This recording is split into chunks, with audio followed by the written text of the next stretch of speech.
आज हम doctor APJ Abdul Kalam की जो कोटेशंस है उसके थ्रू उनके थॉट प्रोसेस को समझने की कोशिश करेंगे। जो उनका सबसे पहला कोट है और सबसे फेमस कोट है वो है, you have to dream before your dreams can come true. There are two ways of living life. एक ऑप्शन तो ये है कि जैसी हमारी रियलिटी है वो हमारे फ्यूचर को डिफाइन करे। फॉर एग्जाम्पल, आज आपकी करंट रियलिटी ये है, इस लेवल पे है, आपके पेरेंट्स ने यहां तक अचीव किया है, तो अगर उसके बेस पे आपका फ्यूचर डिसाइड होगा तो मैक्सिमम वहां से आप यहां तक सोच सकते हो। आपके पेरेंट्स भी यहां से यहां तक सोच सकते हैं, उससे ऊपर नहीं सोच सकते।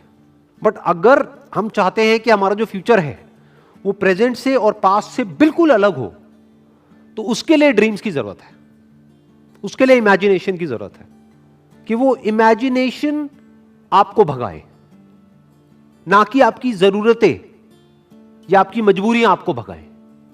और इमेजिनेशन की खास बात क्या है, आपके हाथ में पूरा कंट्रोल है कि आप कहां तक सोच सकते हो, आप कहां तक इमेजिन कर सकते हो। उसका आपकी रियलिटी से कोई कनेक्शन नहीं है।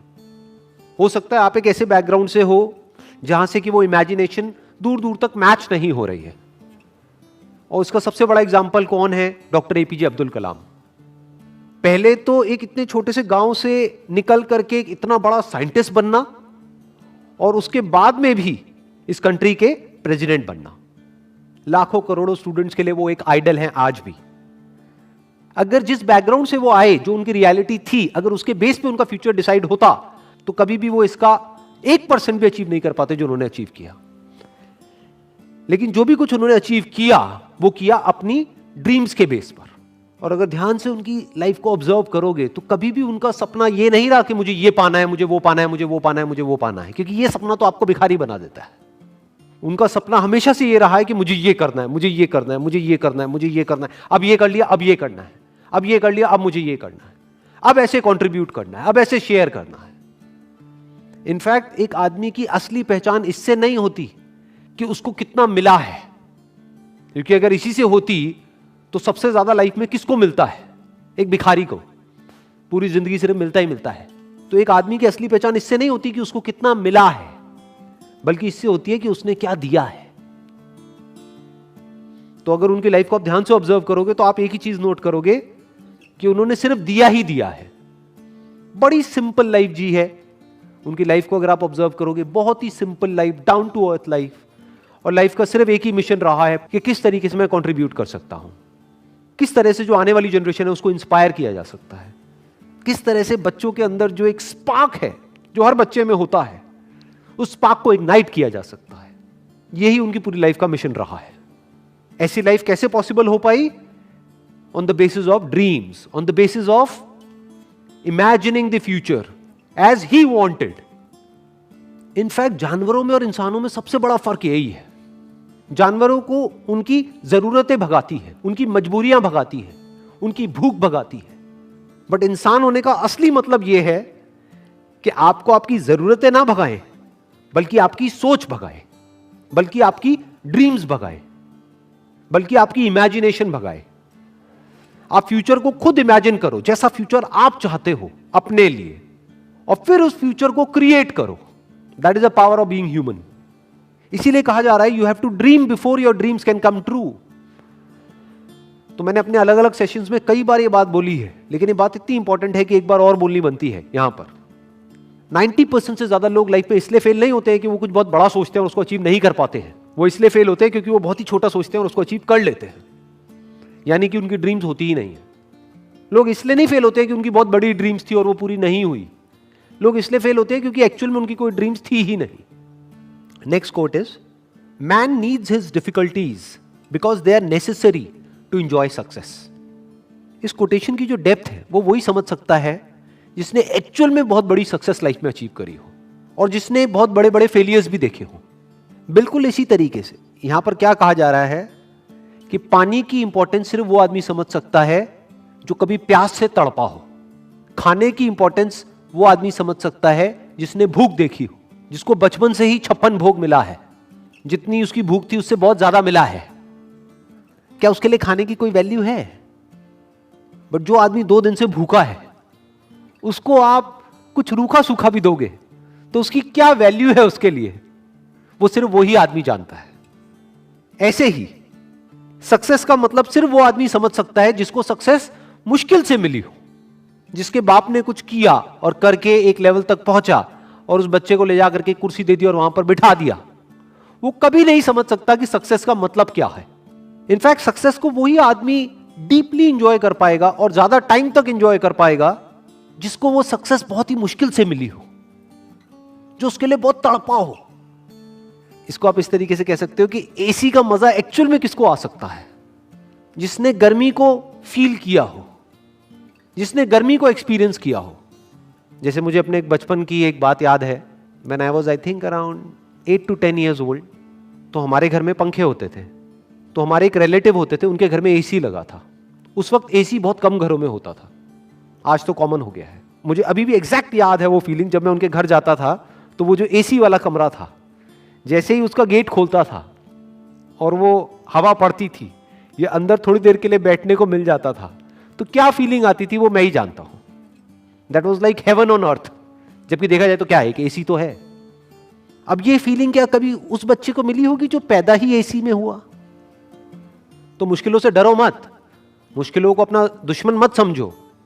मुश्किलें आपकी एक्चुअल में दोस्त है, क्योंकि जितनी ज्यादा आपने मुश्किलें सही हैं, जितने ज्यादा आपने फेलियर्स देखे हैं, उतना ही ज्यादा आपको मजा आने वाला है जब आपको सक्सेस मिलेगी। Next quote is, it is very easy to defeat someone but it is very hard to win someone. किसी को भी हराना बहुत आसान है। कैसे हराना? चाहे फिजिकली हराना, चाहे बातों में हराना। किसी को भी तोड़ना, हराना मतलब तोड़ना, बहुत आसान है। और विन का मतलब जोड़ना, अपने साथ में जोड़ना बहुत मुश्किल है। It is very hard to win someone. कैसे जीतना? उसका दिल जीतना, उसको जीत लेना, उसको दोस्त बना लेना, उसको अपना बना लेना, उसको अपने साथ जोड़ लेना बहुत मुश्किल है। क्योंकि उसके लिए एक ऐसी क्वालिटी चाहिए जो बहुत ही कम लोगों में होती है। क्या है वो क्वालिटी? पेशेंस। बहुत पेशेंस चाहिए। जैसे आपके घर में कोई पौधा है, उसको तोड़ना कितना आसान है। उसको पकड़ो और जड़ से उखाड़ दो और फेंक दो, बट उसको पालना कितना मुश्किल है। रोज पानी देना होगा, ध्यान रखना होगा, कहीं कीड़े तो नहीं लग रहे, तो खाद डालनी होगी, उसको सनलाइट देनी होगी प्रॉपर, ना ज्यादा ना कम। मतलब कितना एफर्ट है। उस पौधे का ध्यान रखना कितना मुश्किल है। बिल्कुल इसी तरह से जैसे एक पौधे को मेंटेन करना होता है, ऐसे ही रिलेशंस को मेंटेन करना होता है। किसी भी रिलेशन को खत्म करना बहुत आसान है, बट उसको समझना, उसके पॉइंट ऑफ व्यू को समझना बहुत मुश्किल है। और मजे की बात क्या है, हमारा जो पूरा का पूरा एजुकेशन सिस्टम है, it is all about defeating someone, not winning someone. उसकी तो कहीं बात ही नहीं होती। जब भी कोई बोलता है कि मैंने टॉप किया है, इसका मतलब क्या? कि बाकी सबको मैंने पीछे छोड़ दिया है। देखो मेरे को ये मेडल मिला है, गोल्ड मेडल मिला है। क्यों? क्योंकि मैं रेस में फर्स्ट आया हूं। मतलब क्या? मैंने बाकी सबको हरा दिया है। I have defeated everyone else. तो हमारी जो ट्रेनिंग हो रही है बचपन से ही, कंडीशनिंग हो रही है, जिस तरह का एटमॉस्फेयर है चारों तरफ, जिस तरह का हमारा एजुकेशन सिस्टम है, जिस तरह की घर पे बातें होती हैं, जिस तरह के कंपैरिजंस होते हैं, यहां तक कि भाई बहन को भी नहीं बख्शा जाता है। आपस में लड़वा देते हैं कि देख तेरी बहन कितनी अच्छी है पढ़ाई में, तू कितना गया गुजरा है, तू कितना निकम्मा है। तो ये क्या किया जा रहा है? कंपटीशन करवाया जा रहा है और एक दूसरे को पीछे छोड़ने की कोशिश करी जा रही है। चारों तरफ किसी दूसरे को हराने के बारे में सोचा जा रहा होता है। तो ये तो हमारी रग रग में दौड़ रहा है। किसी को तोड़ने के लिए जो चाहिए वो तो हमारी रग रग में दौड़ रहा है। तो सवाल ये उठता है कि किसी को जोड़ने के लिए, किसी से जुड़ने के लिए और किसी को अपने साथ जोड़ने के लिए, किसी को अपना बनाने के लिए क्या क्वालिटीज हमारे अंदर होनी चाहिए, वो समझना पड़ेगा और वो अपने अंदर डेवलप करना पड़ेगा। उसके अंदर सबसे बड़ी क्वालिटी होनी चाहिए पेशेंस। दूसरी होनी चाहिए केयरिंग एटीट्यूड। कि ये नहीं कि आप पूरी तरह से सेल्फिश हो जाओ, अपने बारे में सोच रहे हो। सामने वाले की केयर करनी होगी, सामने वाले की जो फीलिंग्स है उसकी केयर करनी होगी। अगर दूसरे वे में देखा जाए तो एक तरफ से क्या हो रहा है, जब आपने किसी को हराया तो जिंदगी भर के लिए आपको एक दुश्मन मिल गया, क्योंकि अब वो मौका ढूंढेगा आपको हराने का, और आज नहीं तो कल आपको हराएगा। वो किसी भी तरीके से आपको हराएगा। तो आपको क्या मिला? किसी को हरा करके एक जीत मिली छोटी सी, लेकिन जिंदगी भर के लिए एक दुश्मन मिल गया। दूसरी तरफ से अगर किसी को हमने अपना बना लिया, तो अगर हम किसी वजह से हार भी गए on a temporary basis because of some reason, तो वो हार बहुत छोटी है उसके आगे जो एक्चुअल में हमको मिला है। क्या मिला है? जिंदगी भर के लिए एक दोस्त मिल गया है। और दोस्त अगर एक्चुअल में दोस्त हो, वो नहीं जो सिर्फ मतलब के लिए होते हैं, दोस्ती अगर असली दोस्ती हो, तो उसकी वैल्यू पैसे में आंकी नहीं जा सकती है, या ये कह लो उसकी कोई वैल्यू ही नहीं है। That is priceless. देखो ध्यान से समझो, क्या हुआ कि जब भी आप किसी को हराते हो, तो याद रखना, आपको लग रहा है कि आपने उस एक को हराया है तो मेरा एक ही दुश्मन बना। अरे आपका एक दुश्मन नहीं बना है, उसके सारे दोस्त भी तो आपके दुश्मन बन गए।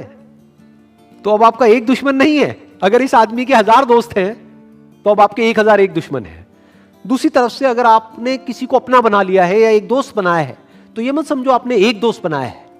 अगर इस आदमी के 1000 दोस्त हैं तो अब आपका एक दोस्त नहीं है, अब आपके 1001 दोस्त हैं। इसको दूसरे वे में भी बोला जा सकता है कि जिसकी आदत बन जाती है दूसरों को जीतने की, तो पूरी दुनिया उसकी दोस्त बन जाती है। और दूसरी तरफ से जिसकी आदत है सिर्फ दूसरों को नीचे गिरा करके खुद ऊपर उठने की, या दूसरों को हरा करके खुद जीतने की, उसकी पूरी की पूरी दुनिया ही दुश्मन है। आज नहीं तो कल उसको ये समझ आ जाएगा, पूरी दुनिया उसके अगेंस्ट हो जाएगी। और इस तरफ से अगर किसी के अंदर ये क्वालिटी है तो पूरी दुनिया उसके साथ में आकर के खड़ी हो जाएगी। और इसमें सबसे बड़ा एग्जाम्पल है वो जहां से कि ये कोटेशन आ रही है, यानी कि डॉक्टर एपीजे अब्दुल कलाम। चाहे कोई भी आदमी हो, किसी भी रिलीजन का हो, किसी भी कंट्री का हो, सब उनकी रिस्पेक्ट करते हैं। ऐसा कैसे हो पा रहा है? इसका मतलब यह है कि उन्होंने सबका दिल जीत लिया है, सबको अपना बना लिया है। अभी आप लोग जो मुझे वीडियो में देख रहे हैं, मैं आपको स्ट्रांगली रिकमेंड करूंगा कि डॉक्टर एपीजे अब्दुल कलाम की एक बायोग्राफी है जो कि गुलजार साहब ने लिखी है। वैसे मैंने अपने पहले भी एक वीडियो में रिकमेंड करी थी, लेकिन अभी तक आपने अगर नहीं सुनी है तो I strongly recommend you all कि एक बार जाकर के आप उसको सुनो, तो उससे आप और अच्छे से समझ पाओगे डॉक्टर कलाम को और उनकी विजन को और उनके मिशन को। Wish you all the very best. Thank you so much.